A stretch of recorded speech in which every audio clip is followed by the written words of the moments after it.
सांग माने केमिति अछंती आपण माने आशा करछे आपण माने बहुत ही भल थिबे।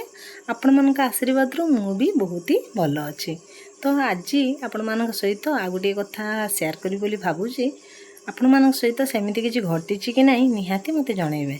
तो दिनकर कथा मु आपण मानकू पाखापाखि दीर्घ 7 वर्ष तलर कथा आज मैं आपण मानक पाखरे रखिबी। दिने कौन है ना आमर छोट फैमिली तो 4-5 जन जमा घर मेम्बर माने सेते बेले मो दियरंकर मैरिज हे नथिला।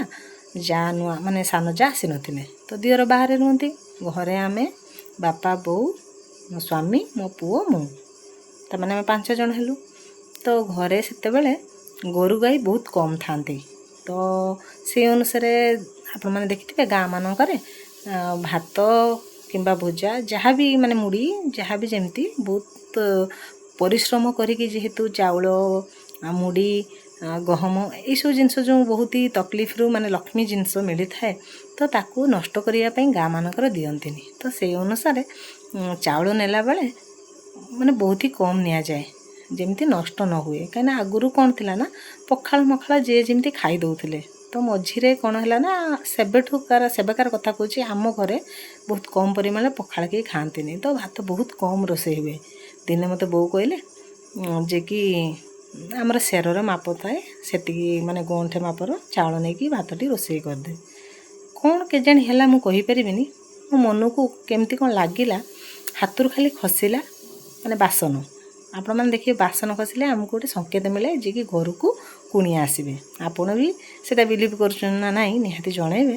तो मो हाथ खसु थाए बासन भाविली किए गोटे कुणिया निश्चित आसबे घर को। तापर हलदी बसंत पकेबार शब्द शुभिला तापर काउ भी पकेला डामरा काउ जो कहती। तो कोंटी ना कोंटी मत गोटे हिंस मिलला घर को कुणिया आसबे। तो भाविकी मु कौन कली बहुत मत स्ट्रिक्टली कहते चाउल मापर नक रोषे करूँ नष्ट जमी चाउल हेनी। तो डरी जाइली जदि नष्ट हेनी जेहेतु आम रोषेटा डेरी हुए 12टा बेले भातटा रोषे हम 1:30 भितर आम खाऊ। तो जदि अधिक नहीं जाऊँगी भात नष्ट है माने गाली शुणा पड़ो।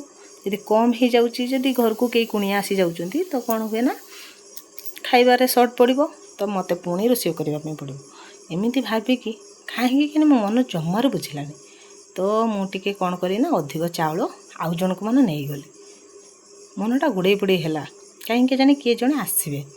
तो नहीं कि रोषे कर सारी तरकारी सब माने शाग सब रांधि सारी से समय गाँ को माने से गरीब लोक जड़े बाटरे जाती जो मागिया आसीते। तो मत मागिबा भितर से बोधे जोरे भोक लगी से साहस करके मत कही पारना मत भोक अच्छी मारे गंटे खाइबा को मिल कि से साहस माने निजको दृढ़ करिकी कही पार नथिले। तो मत लगिला मन को देखिकी बोधे से बहुत जोर भोकर अच्छा बहुत बयस हम पाखापाखि 65 कि 70 बयसर गोटे वृद्धा बहुत सारा दाढ़ी रखिंट बहुत वयस्क भाया जना पड़ते। सी आसिक जिते चाउल मागिले मुझे चाउल देली नहीं सारापर टे छिड़ा हो गले ऊपर बेले समय भोक बेल मुझे जापारे मुहर भोक। तो भाविली बाबा किसी कहे भोक लगे से खुशी खुशी हाँ मारिदे जिते बड़े मुझे पचार से हाँ मारिदे। तो मो मनटा आपड़ तो जानते कुणी आसी चाउल देती मो मन कही भाविली काले यही माने यही जो बुद्ध व्यक्ति ही मो घर को कुणिया रूप आसी कि कहीं मनटा केमती कौन लगे बसैकी कदली पत्र नहीं आसिली भल भाव पेटे भात परसी देली शाग मुग जहाँ करी सब परसी देली से पूरा खुशी रे आनंद सहकारे खाई मत बहुत सारा परिवार को मत आशीर्वाद देकी से पलि गले। तापर मो घर भितर को जिते जाइए से पानी देछि हाथ धोइबा माने मु बाहर के आसिक से बाबा सहित टे कथा होता मुझे बाहर को आसला बाबा पलि जाइछंती सांगे सांगे मुझे बेले दुआर मुँह तोड़ा पाखक गली दौड़ी दौड़ी की बाबा केते बाट जाइछंती माने टी पचार थांती कथा होता घर को पचार थांती। तो दौड़ी दौड़ी की पहुँचला बेलू बाबा आ नहांती से बहुत दूर को पलि गले मुझे पाइलिनी कि देखा पाइलिनी। तो से दीर्घ 7 वर्ष से बाबा को मन मन कौन ना कौटी खोजे काले केते मिलजिबे कि देखिदे कि चिनी पकेबे कि किंतु आउ जमा पाऊनी कि देखा भी मिलूना।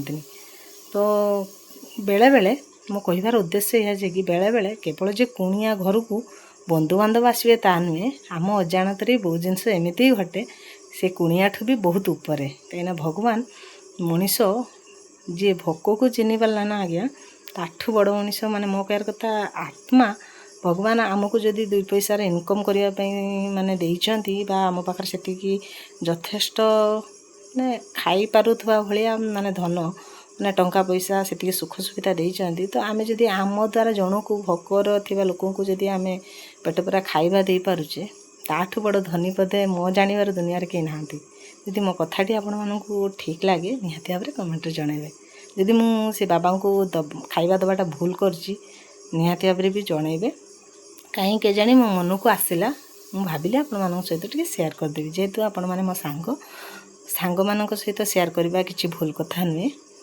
ନିହାତି କମେଣ୍ଟରେ ମୋତେ ଜଣାଇବେ ମୁଁ କରିଥିବା କାମଟି ଯୁକ୍ତିଯୁକ୍ତ କି ନୁହଁ ଜଣାଇବେ। ଆପଣଙ୍କ ଅପେକ୍ଷାରେ ରହିଲି।